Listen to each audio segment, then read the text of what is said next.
Assalamualaikum warahmatullahi wabarakatuh. Perkenalkan, aku Hairul Latifah dan ini partner aku Farhan Fatur Rahman.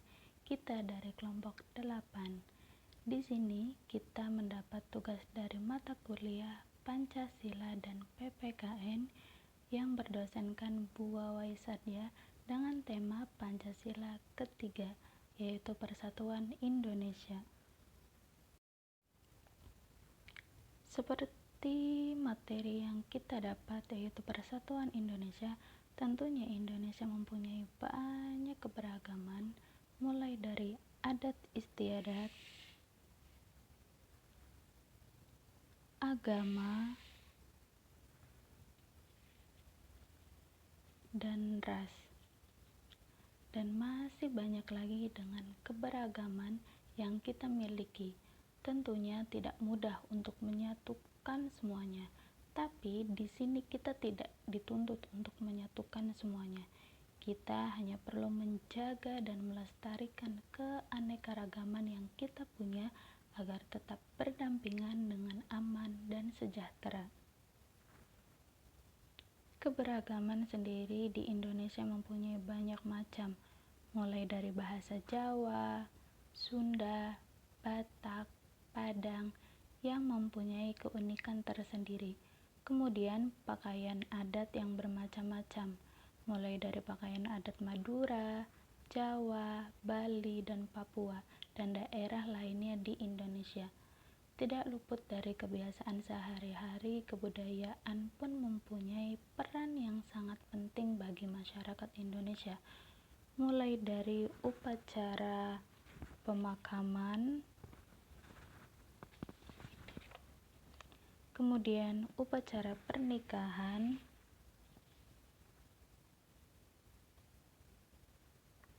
dan tentunya permainan tradisional yang setiap daerah mempunyai permainan tradisionalnya masing-masing. Adapun keanekaragaman tarian di Indonesia seperti tari saman dari Aceh, tari kecak dari Bali, dan masih banyak lagi. Di Indonesia juga mempunyai ciri khas, khususnya di mata dunia, yaitu berupa kain batik yang setiap daerah mempunyai motifnya masing-masing yang mempunyai makna tersendiri di setiap motifnya. Tidak luput dari kepercayaan masyarakat Indonesia pun mempunyai kepercayaan yang beraneka ragam, antara lain agama Islam yang merupakan agama dengan penganut paling banyak di Indonesia. Kemudian disusul dengan agama Kristen, agama Konghucu, Buddha, dan Hindu. Tentunya tidak mudah bagi masyarakat Indonesia yang mempunyai perbedaan yang begitu banyak. Tidak menutup kemungkinan berbagai masalah timbul dari perbedaan tersebut. Maka dari itu, untuk menjaga satu kesatuan bangsa Indonesia diperlukan sebuah pedoman yang akan menuntut rakyat Indonesia dalam kehidupan yang baik dan sejahtera. Pedoman bangsa Indonesia adalah Pancasila, di mana Pancasila itu berisi aturan-aturan yang mengatur masyarakat dalam tingkah laku dan hukum. Oleh karena itu, masyarakat memiliki patokan untuk menjalankan kewajibannya dalam kehidupan bermasyarakat maupun bernegara. Di sini, bangsa Indonesia mempunyai semboyan yaitu Bhinneka Tunggal Ika yang mempunyai arti berbeda-beda tapi tetap satu juga. Artinya dengan keanekaragaman yang Indonesia miliki, mulai dari bahasa, budaya, agama, dan kebiasaan-kebiasaan lain masyarakat Indonesia itu bisa menjadi satu karena kita mempunyai semboyan yaitu Bhinneka Tunggal Ika. Dengan contoh persatuan Indonesia juga dengan adanya pernikahan, yang dimana masyarakat sekarang bisa menikah dengan beda budaya, dimana waktu dulu masyarakat hanya bisa menikahi pasangannya dengan satu budaya saja. Tapi sekarang masyarakat bisa menikahi dengan budaya lainnya. Contoh, dari pengantin pria itu orang Jawa, dengan pengantin wanita orang Padang atau orang Sunda atau orang budaya lain atau orang yang mempunyai suku lainnya. Dengan keanekaragaman yang lainnya juga, permainan tradisional bisa berperan dalam menyatukan perbedaan budaya kita. Contohnya di sini permainan tradisional yaitu permainan bambu bisa menyatukan dari berbagai budaya, yang dimana di sini anak-anak pun bisa mempelajari budaya Indonesia melalui permainan. Ras atau jenis kulit atau jenis perbedaan fisik lainnya tidak membuat bangsa Indonesia mendoktrin atau mengucilkan orang yang berbeda dari mereka. Contohnya di sini orang yang berkulit hitam bisa bergabung dengan atau bisa hidup berdampingan dengan orang yang berkulit putih atau orang yang berkulit sawo matang. Kemudian orang yang mempunyai muka agak ke Asia bisa menikah atau bisa hidup berdampingan dengan orang yang bermuka atau berwajah bule. Budaya Indonesia mempunyai banyak sekali keragaman, mulai dari baju, adat istiadat yang mempunyai keunikan tersendiri dan mempunyai kecantikan dan keelokan dari motif atau gaya perpakaiannya itu sendiri. Lalu di sini ada kain batik yang merupakan ciri khas atau merupakan budaya Indonesia, yaitu batik. Kemudian tari tradisional Reog Ponorogo, kemudian tari saman dari Aceh.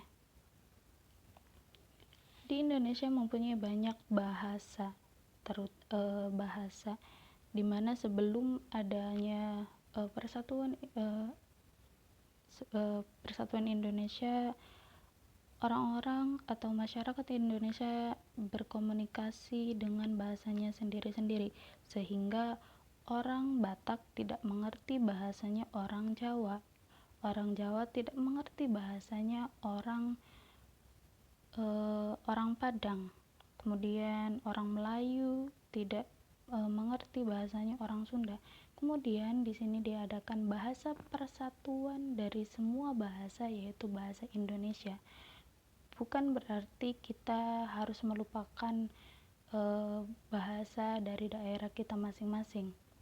Tapi di sini untuk kemaslahatan bersama agar kita dimudahkan dalam berkomunikasi, agar orang yang ajak kita ngomong itu mengerti apa yang kita ucapkan, itu dibutuhkan bahasa persatuan, yaitu bahasa Indonesia.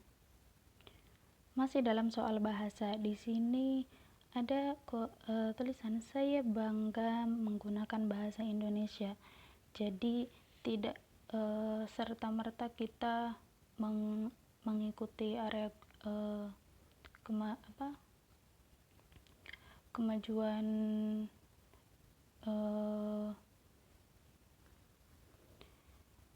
di sini ada tulisan saya bangga menggunakan bahasa Indonesia.